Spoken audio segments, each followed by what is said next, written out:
সবাইকে আমন্ত্রণ JB group beyond the গ্যালারিতে। শনি থেকে বৃহস্পতি সপ্তাহে 6 দিন আমরা হাজির হই ক্রীড়াঙ্গনের সমসাময়িক ঘটনা প্রবাহ নিয়ে। আজকের আয়োজনে সঙ্গে আছি রেজওয়ানুজ্জামান।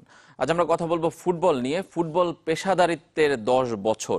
আপনারা জানেন যে এবার 10ম আসর শুরু হচ্ছে Bangladesh premier league, professional football লিগের 10ম আসর এটি। আগামীকাল শুরু হবে প্রথম দিন।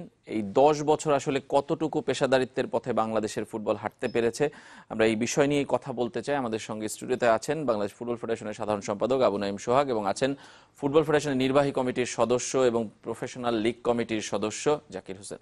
দুজনকেই স্বাগত জানাচ্ছি আমাদের স্টুডিওতে। ধন্যবাদ। দর্শক, আপনারাও চাইলে অংশ নিতে পারেন। ফোন করুন 0255029704 থেকে 06 এই নম্বরগুলোতে। আমরা জাকির ভাইকে দিয়ে শুরু করতে চাই। আপনার উপর দায়িত্বটা বেশি, যেহেতু আপনারা পলিসিটা মেক করেন এবং ইমপ্লিমেন্টের ক্ষেত্রেও কাজ করে সোহাগ ভাইরা। আপনাদের এই 10 বছর প্রফেশনাল লিগ কতটা প্রফেশনাল হয়েছে, এই প্রশ্নটাই প্রথমে করতে চাই। ধন্যবাদ আপনাকে। আমি প্রথমেই আপনাকে ধন্যবাদ জানাচ্ছি এবং বাংলাদেশ ফুটবলের পক্ষ থেকে চ্যানেল 24কে ধন্যবাদ জানাচ্ছি। আসলে প্রফেশনালের যে সিস্টেমটা বাংলাদেশে প্রথম চালু হলো, আজকে 10ম আগামী দিন থেকে শুরু হচ্ছে। তা আমরা গত যারা আপনি দেখেছেন যে প্রফেশনাল যে সিস্টেম হোমে ভেন্যুটা কিন্তু গতবার আমরা খুব সাকসেসফুলি করার চেষ্টা করেছি। আমরা ময়মনসিংহ, সিলেট, মানে এটা হোমে অ্যাওয়ে সরাসরি বলা যাবে না, এটা আসলে একটা জোন ভিত্তিকে খেলা হয়েছে। না, জোন ভিত্তিক আপনি বলতে পারেন না। ময়মনসিংহ কারো হোম ভেন্যু ছিল না, আসলে হোম ভেন্যু ছিল না, কিন্তু মানে প্রচার করা সেটাই। কিন্তু হোমে ভেন্যুতে আপনার আমাদের বাংলাদেশের যে হোমে ভেন্যুতে আপনি যেটা বলতে চাচ্ছেন ইউরোপে যেটা হয়ে থাকে, সেটা অ্যাকচুয়ালি আমাদের সেই ধরনের পরিস্থিতি, সেই ধরনের এনভায়রনমেন্ট, সেই ধরনের কাঠামো অ্যাকচুয়ালি আমাদের বাংলাদেশে এখনো গড়ে ওঠেনি। এখন আপনি হোমে ভেন্যু যদি আপনার কেউ যদি রংপুরে নিতে চায় কিংবা ফরিদপুরে নিতে চায়, সেখানে যেতে হবে, তাই না? হোমে ভেন্যু বলতে সেটাই বোঝায়। কিন্তু এখন আপনার ফরিদপুরে যদি কেউ হোমে ভেন্যু চায়, সেখানে অন্য অন্য ক্লাবরা তখন আপত্তি তোলে যে অ্যাকচুয়ালি আপনি একটা মাঠ, ফরিদপুরে মাঠ নেই প্র্যাকটিস করার, ধরেন থাকার জায়গা স্বল্প। এখানে চিটাং আপনার, আমরা এবার হোমে ভেন্যুতে চিটাং রেখেছি একটাই, যেহেতু আমাদের আপনি জানেন আমাদের পঞ্জিকা অনুযায়ী আপনার বিপিএল শুরু করার কথা ছিল অনেক আগেই, 1 মাস পিছিয়েছে, 28 তারিখ আগামী দিন শুরু হবে। যার পরিপ্রেক্ষিতে ক্লাবের আবেদনের পরিপ্রেক্ষিতে শুধু চিটাংয়েই আমরা এবার রেখেছি যে যাতে প্রফেশনালিজমটা চালু থাকে। আমরা চেষ্টা করব আগামীতে সারা বাংলাদেশে যাতে আরও 5-6টি ডিস্ট্রিক্টে ছড়িয়ে ছিটিয়ে দিতে পারি, সেইভাবে আমরা আগামীতে চেষ্টা করবেন আপনারা। একটু সোহাগ ভাইয়ের কাছে জানতে চাই যে ইমপ্লিমেন্টেশন পর্যায়ে আসলে এই 10 বছর ক্লাবগুলোর সাথে হ্যান্ডেলিং করতে যে আপনাদের কতটুকু মনে হয়েছে যে তারা পেশাদার মনোভাবটা তৈরি করতে পেরেছে? সবাইকে ধন্যবাদ বাংলাদেশ ফুটবল ফেডারেশনের পক্ষ থেকে, এবং যারা দর্শক শুভানুধ্যায়ী যারা রয়েছেন চ্যানেল 24 বিয়ন্ড দ্য গ্যালারি যারা উপভোগ করছেন, সবাইকে শুভেচ্ছা জানাচ্ছি। উই নিড টু অ্যাডমিট, আসলে এই পেশাদারিত্বের 10 বছর বা প্রফেশনাল ফুটবল লিগের 10 বছর যেভাবে করে আমরা চিন্তা করেছিলাম বা বাংলাদেশ ফুটবল ফেডারেশন যে আঙ্গিকে চিন্তা করেছিল, বাংলাদেশের প্রেক্ষাপটে আসলে ঠিক অতটুকু সাকসেস এখন পর্যন্ত আমরা হতে পারিনি। আমাদের প্রত্যেকটা ক্লাবের একটি যুব দল থাকা বা একটি সেকেন্ড টিম থাকা, সেটা আন্ডার 18 হতে পারে, আন্ডার 16 হতে পারে। প্রত্যেকটা ক্লাবে একটা পেশাদার কাঠামো গড়ে ওঠা এবং প্লেয়ারদের জন্য বা গেম ডেভেলপমেন্টের জন্য, খেলার ডেভেলপমেন্টের জন্য যেসব ন্যূনতম ইনফ্রাস্ট্রাকচার, লাইক প্রত্যেকটা ক্লাবের একটা জিম বা একটা ভালো প্র্যাকটিস ফিল্ড, নিজস্ব হোম অ্যান্ড অ্যাওয়ে বেসিসের জন্য নিজস্ব হোম স্টেডিয়াম। অ্যাটলিস্ট আমাদের যদি 4-5টা ক্লাবেরও যদি একটা হোম স্টেডিয়াম থাকতো, লাইক ঢাকার বাইরে যদি 3-4টা ক্লাব থাকতো, এখন এই 10ম বছরে এসে আমাদের ঢাকার বাইরে থেকে শুধুমাত্র একটা টিম, আর মোরাললেস বাকি 11টা দল হচ্ছে ঢাকা থেকে। সো ঢাকার বাইরে একটু নিয়ে যাওয়ার জন্য ক্লাবগুলোকে একটু ঢাকার বাইরে থেকে বেশি বেশি টিম নিয়ে আসা বা আমাদের এক্সিস্টিং ক্লাবগুলোকে ঢাকার বাইরে এস্টাবলিশ করা। তারপরে ম্যানেজমেন্ট লেভেলে একটু পেশাদারিত্ব, লাইক মার্কেটিং সাইড বা ক্লাবের টেকনিক্যাল সাইডগুলোকে আরো উন্নত করা, প্রত্যেকটা ক্লাবের একটা ফিজিও থাকা বা একজন ট্রেনার থাকা, ক্লাবের একজন ডক্টর থাকা, নিজস্ব একটা টিম বাস থাকা, যে টিম বাসে করে তারা।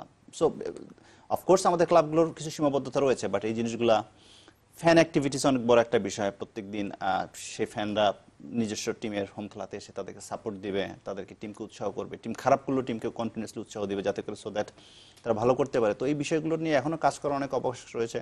আমরা নিজেরাও এই জিনিসগুলোতে আসলে ক্লাবগুলোকে সেভাবে মোটিভেট করতে পারিনি বা আমাদের ক্লাবগুলোর বিভিন্ন সীমাবদ্ধতা রয়েছে। And on the other hand federation লেভেলে বলতে চাই যে হ্যাঁ, আমাদের এই লিগটার জন্য অফকোর্স আমাদেরও সীমাবদ্ধতার মাঝখানে এই লিগটাকে একটা লিগ হিসেবে এন্টিটি হিসেবে এস্টাবলিশ করা, লিগের জন্য আমরা বিভিন্ন সময় স্পন্সরদেরকে নিয়ে বিভিন্ন জটিলতা তৈরি হয়। তো যদিও আমরা সামহাউ সেটা we are capable, Bangladesh football federation সেটা যেভাবেই হোক আমরা সেটা ম্যানেজ করি। আমাদের লিগের জন্য স্পেশাল ডিপার্টমেন্ট, ওয়েবসাইট, একটু যদি জি সব মোরাললেস সবকিছু নিয়ে আমাদের অনেক কাজ করা রয়েছে যেটা আমাদেরকে করতে হবে। মানে একটু যদি বলেন যে প্রথম আসর আর দশম আসর ক্লাবগুলোর মানসিকতায় কি পরিবর্তন এসেছে, এক কথায় যদি বলেন? ওয়েল, মানসিকতায় পরিবর্তন এসেছে। সেই 10 বছর আগে তাদের প্রফেশনাল লিগ সম্পর্কে তাদের যে ধারণা, যেটা যেভাবে করে তারা চিন্তা করেছিল, সেই চিন্তাগুলো অনেক কিছু এখন প্রত্যেকটা জিনিসে কাগজে কলমে, কন্ট্রাক্ট, ভিসা, পাসপোর্ট, ফরেন প্লেয়ারদেরকে আনা, চুক্তি করা, সকল বিষয়গুলো তো অনেকখানি কাঠামোর মধ্যে চলে এসেছে। এখন ক্লাবগুলোরও আসলে আমাদের দেশের মতো প্রেক্ষাপটে ক্লাবগুলো তাদের ফিনান্সিয়াল যে টার্নওভারটা সেটা আসলে খুব বেশি ভালো না থাকার কারণে তাদেরকে অনেক সময় ইচ্ছা থাকা সত্ত্বেও তারা অনেক কিছু করতে পারে না। বাট আমরা তাদেরকে যতটুকু যেভাবে গাইডলাইন করা দরকার, হেল্প করা দরকার, এবং তারা নিজেরাও বুঝে কি করা দরকার হবে সেটা আপনারা চেষ্টা করেন। আশা করি যেগুলো বিভিন্ন মাধ্যমে গড়ে উঠবে। জাকির ভাইয়ের কাছে আমি একটু যোগ করি, তারপর আপনি আপনার বক্তব্য দিবেন যে ক্লাবগুলোর অনেক ইচ্ছা থাকা সত্ত্বেও আর্থিকভাবে সফল নয় কিংবা সমৃদ্ধ নয়, এটা সোহাগ ভাই বলছেন। কিন্তু আমরা দল গড়ার ক্ষেত্রে দেখি যে 5টা থেকে 6টা দল প্রতি বছর 5 থেকে 6 কোটি টাকা খরচ করছে, কিন্তু একজন ফিজিও রাখতে চায় না, তারা একটা মিডিয়া ম্যানেজার রাখতে চায় না, তারা একটা টিম বাস তারা নিজস্ব জোগাড় করতে চায় না, একটা মাঠ ফিক্স করতে চায় না। এই কাজগুলো করতে তো খুব বেশি অর্থ প্রয়োজন হয় না। মানসিকতার পরিবর্তন আসলে সত্যি এসেছে কিনা? ধন্যবাদ। আসলে আপনি যে কথাটা বললেন যে মানসিকতার যে পরিবর্তন, মানুষের পরিবর্তনটা কিছুটা আসছে। প্রফেশনালিজম যে সিস্টেমটা, সেই সিস্টেমটা বাংলাদেশ ফুটবল ফেডারেশন ক্লাবদের মাধ্যমে কিছুটা আনতে পেরেছে আমি মনে করি।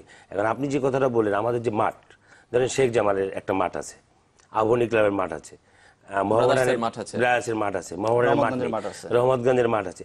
এখন আপনি এই মাঠ নিয়ে যদি আলোচনা করেন, মাঠ কোথায় পাবে ক্লাবরা? যদি সমর্থ থাকেও, ফাইন্যান্সিয়াল সমর্থ থাকে, মাঠ তো নাই, মাঠে দিতে পারতেছে না। আর ওই আপনি আরেকটা যেটা বললেন যে মিডিয়া ম্যানেজার, টেকনিশিয়ান, এগুলো আমার কাছে মনে হচ্ছে এইগুলো আমি আপনার সাথে একমত যে নিজস্ব জিম, এগুলো খুব বেশি অর্থের প্রয়োজন হয় এমন কিন্তু না। আমার মনে হয় কি এখন আপনার কিছু টিমের আপনার নিজস্ব জিম, তারপর টেনিস গ্রাউন্ড ফ্যাসিলিটিস আছে। আপনার প্রফেশনাল যে সিস্টেমটা, মানে আমার কাছে মনে হয়েছে যে গত 10 বছরের তুলনায় এখন অনেকটা ইমপ্রুভ। আমি মনে করি যে আস্তে আস্তে সেটা আরো সামনের দিকে যাবে এবং ভালো হবে, সেটা ভালো হবে। হ্যাঁ, একজন দর্শকের ফোনটা নিয়ে আবার ফিরবো আপনার কাছে জাকির ভাই। একজন দর্শক আছেন আমাদের সঙ্গে, তার ফোনটি নিতে যাচ্ছি। পরিচয় জানিয়ে প্রশ্ন অথবা মতামত জানান। আসসালামু আলাইকুম ওয়া রাহমাতুল্লাহ। ওয়ালাইকুম আসসালাম। রাজন ভাই, আমি ইকবাল, ভালো আছেন আপনি? জি ভালো আছি, বলেন। কুমিল্লা ব্রাহ্মণপাড়া নাগাইশ থেকে বলছি। আমার প্রশ্নটা হলো, কিছুক্ষণ আগে সোহাগ ভাই বললেন যে আমাদের দেশের অবকাঠামোর কথা চিন্তা করে পেশাদার লিগটাকে এখনো দেশের বিভিন্ন স্থানে ছড়িয়ে দিতে পারা যায়নি, ভবিষ্যতে আশা আছে। কিন্তু আসলে ভবিষ্যতের বাণী শুনতে শুনতে তো আসলে আমরা ক্লান্ত হয়ে গেছি। আর পাশাপাশি আরেকটা কথা বলতে চাই, সেটা হচ্ছে যে আমাদের ক্লাবগুলোর মন মানসিকতা, আমরা যদি বলি যে আমাদের অবকাঠামো বা আমাদের টাকা পয়সার অভাব, সেটা আসলে আমরা দর্শকের হিসেবে মানতে চাই না। কারণ আমাদের সবকিছুই আছে, কিন্তু আমাদের মন মানসিকতা, সৎ ইচ্ছা নাই বলেই আজকে দুনিয়ার সকল দেশের সব ক্লাবেরই একটা সেকেন্ড টিম থাকে এবং তাদের একটা একাডেমি থাকে, কিন্তু আমাদের ক্লাবগুলোর সৎ ইচ্ছা নাই বলেই আজকে আমরা সেটা গড়ে তুলতে পারিনি। এই ব্যাপারে ফুটবল ফেডারেশন কি ভাবছে সেটা। আচ্ছা, ঠিক আছে, জি ধন্যবাদ আপনাকে। আরেকজন দর্শক আছেন, আমরা তার ফোনটিও নিয়ে নিতে চাই। পরিচয় জানিয়ে আপনার প্রশ্ন অথবা মতামত জানান। আমি নিয়মিত ফোন করি ফুটবলের জন্য। আমাদের যে শ্রদ্ধেয় ব্যক্তি আছে, আমি তাদের প্রতি সম্মান রেখে কথা বলতেছি যে ফেডারেশন যদি কোনো সিদ্ধান্ত নেয়, পরবর্তীতে কোনো ক্লাবের চাপে সিদ্ধান্ত সরে আসে। 2013-14 অনূর্ধ্ব 18 বিশাল ট্রায়াল হলো, 2 বছর নিয়মিত হলো, 2-4টা প্লেয়ার চলে আসলো। যে টিমটা এত ঢাকঢোল বেজে সেরা টিম করার পরে 2বারই অংশগ্রহণ করে নাই, কিন্তু তাদের বিরুদ্ধে কোনো কিছু তো হইলই না, বরং সেই টুর্নামেন্টের যে ছেলেবেলেগুলো আসছে, শেখ জামাল অংশগ্রহণ করে নাই। হ্যাঁ, 13-14-তে শেখ জামাল অংশগ্রহণ করে নাই, বিশাল করে আপনার আয়োজন করছে। সারা বাংলাদেশ থেকে হাজার হাজার ছেলেরা টায়ালে আসছে, ক্যাম্প করছে, তারপরও আপনারা নিয়মিত এটা করতে পারতেছেন না। যে কোনো সিদ্ধান্ত। আর পেশাদার লিগে 10 বছর পরে কি আমরাই 2003-4 সালে মাঠে বসে খেলা দেখছি, 90 থেকে 2006 পর্যন্ত। 2006 আন্দোলন করছে ফুটবলাররা পেশাদার লিগ করার জন্য, ফেডারেশন ভবনের সামনে সবাই বসে আছে। পেশাদার যুগে আসে কেন আমরা অপেশাদার ভাবে এখনো চলবো? কেন আমরা পেশাদার আরো একটু অ্যাডভান্স হতে পারছি না। আর ধন্যবাদ পেশাদার আপনাকে। লিগে ধন্যবাদ আপনাকে। আপনার বক্তব্য আমরা বুঝতে পেরেছি যে প্রথম জন বলছিলেন যে আসলে সত্যি সত্যি ক্লাবের মনোভাব পাল্টেছে কিনা তার মধ্যে প্রশ্ন আছে, আর দ্বিতীয় জন বলছিলেন যে অনেক ক্ষেত্রে বিএফএফ কোনো আইন দিলে কিংবা কোনো বললে নিয়মটা সেটা আসলে ক্লাবগুলোর চাপে অনেক সময় সরে আসতে বাধ্য হতে হচ্ছে। জাকির ভাই একটু আগে যদি প্রথমে বলেন, তারপর আমি শখ ভাইয়ের কাছে যাব। অ্যাকচুয়ালি আপনার উনি যে প্রশ্নটা করেছেন সেটা আমি যে সঠিক না সেটা আমি বলবো না। যে আমাদের ফুটবল ফেডারেশন অনেক সময় যে ডিসিশন নেয় ক্লাবের চাপে হয়তো সেই ডিসিশনটা চেঞ্জ করতে হয়। তার আমাদের ক্লাব নিয়েই কিন্তু বাংলাদেশ ফুটবল ফেডারেশন, ক্লাব না থাকলে তো আর বাংলাদেশ ফুটবল ফেডারেশন থাকবে না, তাই না? তো বাংলাদেশ ক্লাবগুলো নিয়েই বাংলাদেশ ফুটবল ফেডারেশন তৈরি হয়, তাদের নিয়েই তারাই আমাদের পরিবার। এখন তাদের কিছু দাবি দেওয়া থাকে, ধরেন আপনার আগামী দিন একটা খেলা আবাহনী শেখ জামাল। এখন আবাহনী কিংবা শেখ জামালের কোনো কর্মকর্তা যদি বাংলাদেশ ফুটবল ফেডারেশনকে আপিল করে যে আমার এই সমস্যা আমরা খেলতে পারবো না, একদিন ওটি পিছান, এই ক্ষেত্রে আপনার কিছু কিছু ডিসিশন আমাদের দিতে হয় যে হ্যাঁ ঠিক আছে আমাদের একদিন খেলা পিছান যেতে পারে। সেটা যৌক্তিক কারণে পেছানো হতেই পারে, যৌক্তিক কারণে পিছানো হতেই পারে। ধরেন এই যে আন্ডার 23 টিম চলে গেল, 48 দিন লিগ পিছিয়ে দেওয়া হলো, সেটা আসলে সত্যি যৌক্তিক ছিল কিনা? কারণ তাহলে তো আসলে কোনোদিন টুর্নামেন্ট খেলা বন্ধ হবে না। সামনে আন্ডার 18 টিম যাবে এএফসি কাপ খেলতে, তখন তাহলে লিগ বন্ধ করে দিতে হবে, এরকম তাহলে সবসময় তো লিগ বন্ধ করে দিতে হবে। আপনি যেটা কথা বললেন যে আমাদের যে 48 ডেজ যে পিছানো হলো, এটা অবশ্য আমি মনে করি যে একটু বেশি দিন হয়েছে। কিন্তু আমরা বাংলাদেশ ন্যাশনাল টিম, আপনি জানেন যে বাংলাদেশ জাতীয় দল অনেক দিন কোনো সাফল্য পায় না। সেই সাফল্য পাওয়ার জন্যই আমরা চেষ্টা করেছি যে একটু দীর্ঘমেয়াদী ট্রেনিং দিয়ে তাদের কোনো সফলতা পাওয়া যায় কিনা। এই জন্যই আমাদের বাংলাদেশ ফুটবল ফেডারেশন সবাই সম্মিলিতভাবে এবং ক্লাবের সমন্বয়ে সম্মিলিতভাবে একটা সিদ্ধান্ত হয়েছে যে ঠিক আছে ন্যাশনাল টিমকে আমরা প্রাধান্য দিয়ে এবার কিছুদিন খেলা পিছিয়ে আমরা কোনো ভালো সফলতা পেতে পারি। তার ফল 13 গোল খেয়েছে বাংলাদেশ দল 3 ম্যাচে। একটু সোহাগ ভাইয়ের কাছে জানতে চাই যে যেটা বলছিলেন দর্শক যে নিয়মে মানার ক্ষেত্রে অনেক সময় ক্লাবগুলোর আপত্তি হয়, এবং গত বছর শেখ জামালের একটা উদাহরণ তিনি টেনেছেন যে শেখ জামাল খেলেনি বয়স ভিত্তিক টুর্নামেন্টে এবং তাদের বিরুদ্ধে কোনো ব্যবস্থা নেওয়া হয়নি। এই বিষয়টা আসলে এইভাবে করে বলতে চাই যে আমি অন্য কোনো খেলার সাথে আসলে কম্পেয়ার করবো না, বাট আপনারা যদি ফুটবলটা দেখেন, ওয়ার্ল্ড ওয়াইড ফুটবলটা কিন্তু আসলে ক্লাব ওরিয়েন্টেড খেলা। ফুটবলের সাথে হচ্ছে কি ফুটবলের অন্যতম বড় একটা স্টেক হোল্ডার হচ্ছে ক্লাব লিগ। সবসময় এটা হচ্ছে গিয়ে আমাদের কনস্টিটিউশন, ফিফা, এএফসি, অন্যান্য যেসব এস্টাবলিশড দেশ রয়েছে ফুটবলে, ইউরোপিয়ান দেশগুলো রয়েছে, সব জায়গায় হচ্ছে ক্লাব কিন্তু অন্যতম বড় একটা স্টেক হোল্ডার হচ্ছে গিয়ে সেই দেশের অ্যাসোসিয়েশনের বা সেই দেশের ফুটবলের। সো ক্লাবের কথাটাকে রাখতেই হবে সবসময় তা না, বাট যৌক্তিক দাবিগুলো আপনাকে কনসিডার করতে হবে। আমি একটা রিয়েল এক্সাম্পল দিতে চাই।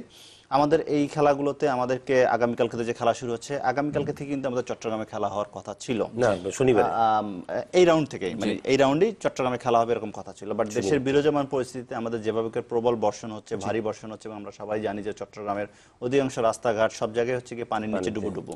তো সেই কনসিডারেশন থেকে আমাদেরকে এখন চট্টগ্রামে খেলাগুলো আমরা করতে পারছি না। আমাদেরকে আমাদেরকে চট্টগ্রামে আবেদনের পরিপ্রেক্ষিতে আমাদেরকে চট্টগ্রামে 3-4 রাউন্ডের জন্য খেলাগুলো হল্ট রাখতে হচ্ছে। চট্টগ্রামের খেলাগুলো এখন ঢাকায় অনুষ্ঠিত হবে, এবং যখন চট্টগ্রাম একটা সাউন্ড পরিবেশ সেখানে বিরাজ করবে, যখন সবকিছু নর্মাল হয়ে আসবে, তখন আমরা আবার তাদের সেই চট্টগ্রামের খেলাগুলো সেখানে রিশিডিউল করবো। তো এইরকম কিছু যৌক্তিক দাবি আমাদেরকে অ্যাকোমোডেট করতে হয়, যেটা ফুটবলের ভালোর জন্য, কনসিডারিং এভরিথিং, এবং ওভার হুইচ কারোরই আসলে কোনো অথরিটি থাকে না। সেই যৌক্তিক দাবিগুলো নিশ্চয়ই সবাই মেনে নেবে। একটু আপনার ব্যক্তিগত মতামত জানতে চাই সোহাগ ভাই, যে 4 বছর একটা ক্যালেন্ডার বিএফএফ দিয়েছিল, এই 6 মাসে তার অনেকটাই মানা যায়নি বিভিন্ন কারণে, এবং এই যে আমরা প্রফেশনাল লিগের অপেশাদারিত্ব নিয়েও কথা বলছি, ফুটবল ফেডারেশনের ইমেজ আসলে ক্ষুণ্ণ হচ্ছে তো এতে করে।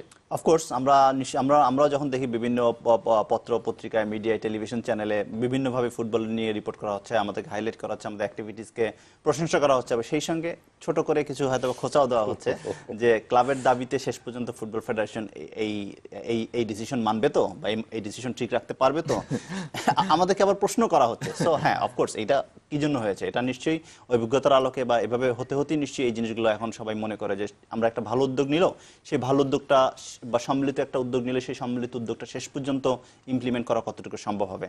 অফকোর্স আমরা মনে করি যেহেতু আমরা আগে বাংলাদেশ ফুটবল ফেডারেশনের কোনো ক্যালেন্ডার ছিল না, কোনো ফিক্সড কোনো ইভেন্ট ছিল না, বা আমরা নির্দিষ্ট কিভাবে আগাবো এরকম কোনো গাইডলাইন ছিল না, যেহেতু আমরা একটা গাইডলাইন দিয়েছি, আমরা অনেক খেলাধুলাগুলো নিয়ে মাঠে নেমেছি।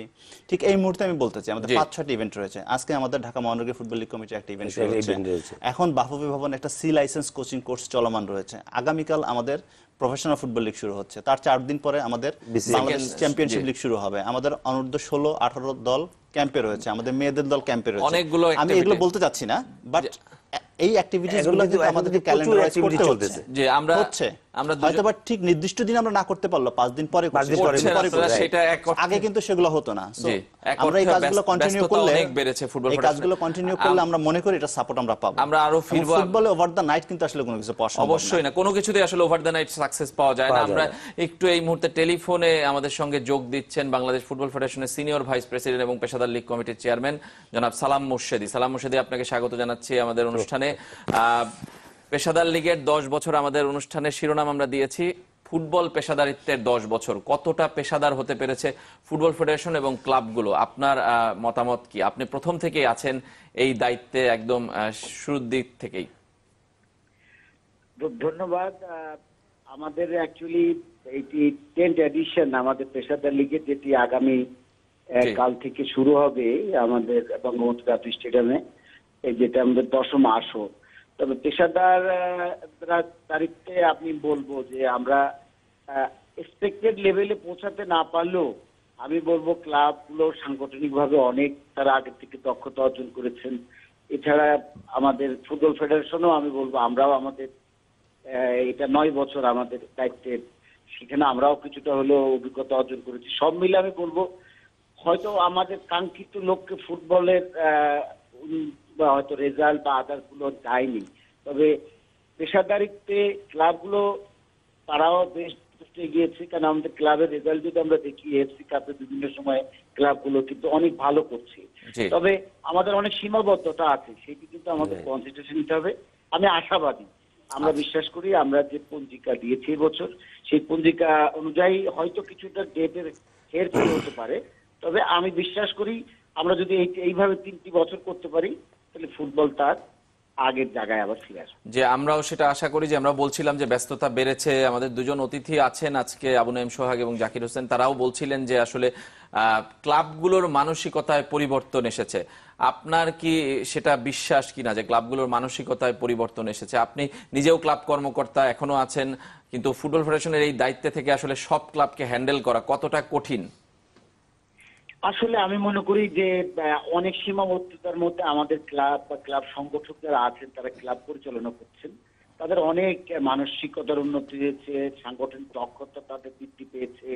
শুধু এইটুকু বলবো যে না, যেহেতু সর্বোচ্চ পর্যায়ের ক্লাব, অবশ্যই অনেক কঠিন দায়িত্ব আমার জন্য, তবে আই এম ভেরি হ্যাপি যাদেরকে নিয়ে আমরা যে ক্লাব 12টি দল অংশগ্রহণ করছে, চ্যাম্পিয়নশিপ লিগে 10টি দল, প্রত্যেকে আমাকে তারা আন্তরিকভাবে তারা সার্বিক সহযোগিতা করছেন, যেটি হলো আমার সবচেয়ে বড় পুঁজি, যে তাদের এই সহযোগিতাই কিন্তু আমরা সব প্রোগ্রাম সঠিক সময়ে শেষ করে ফুটবলকে তার সঠিক জায়গায় নিয়ে যেতে পারবো। সহযোগিতার মাঝখানে মাঝে মাঝে সমস্যাও তৈরি করে কিনা? কারণ আমরা এই কথাটাই বলি যে ক্লাবগুলোর কাছে আসলে অসহায় ফুটবল ফেডারেশন, এই সমস্যাটা আপনার কাছে কখনো মনে হয় কিনা?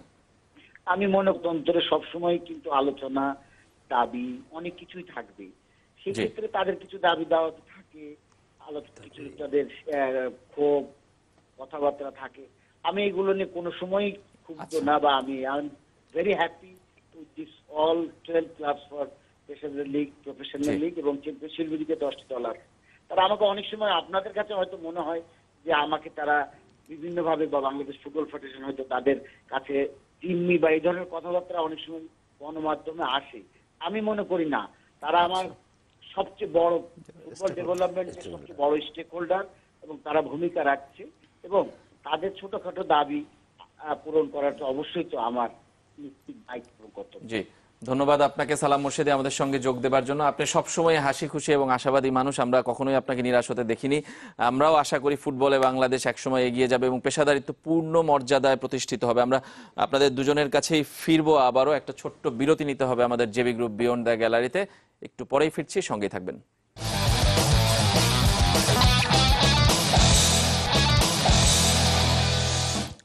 ফিরে এলাম জেবি গ্রুপ বিয়ন্ড দ্য গ্যালারিতে। আমরা কথা বলছি ফুটবল পেশাদারিত্বের এক দশক নিয়ে। আপনারা জানেন যে কাল থেকে শুরু হচ্ছে বাংলাদেশ প্রিমিয়ার লিগের 10ম আসর, পেশাদার ফুটবল লিগের প্রথম স্তরের টুর্নামেন্ট এটি। আমাদের সঙ্গে এই টুর্নামেন্ট কিংবা এই পেশাদারিত্বের এক দশক নিয়ে কথা বলতে স্টুডিওতে আছেন দুজন অতিথি। আছেন ফুটবল ফেডারেশনের কার্যনির্বাহী কমিটির সদস্য এবং পেশাদার লীগ কমিটির সদস্য জাকির হোসেন, এবং আছেন ফেডারেশনের সাধারণ সম্পাদক আবু নাঈম সোহাগ। আপনারা চাইলে অংশ নিতে পারেন, ফোন করুন 0255029704 থেকে 06 এই নম্বরগুলোতে। আমরা এই পেশাদারিত্বের এক দশক সম্পর্কে বলছিলাম। এবারের লিগে কিন্তু বেশ কিছু পরিবর্তন এসেছে। তার একটা বড় পরিবর্তন কিন্তু বিদেশি সংখ্যা কমেছে। 3 জন বিদেশি রেজিস্ট্রেশন করতে পারছে এবং 2 জন বিদেশি খেলতে পারছেন।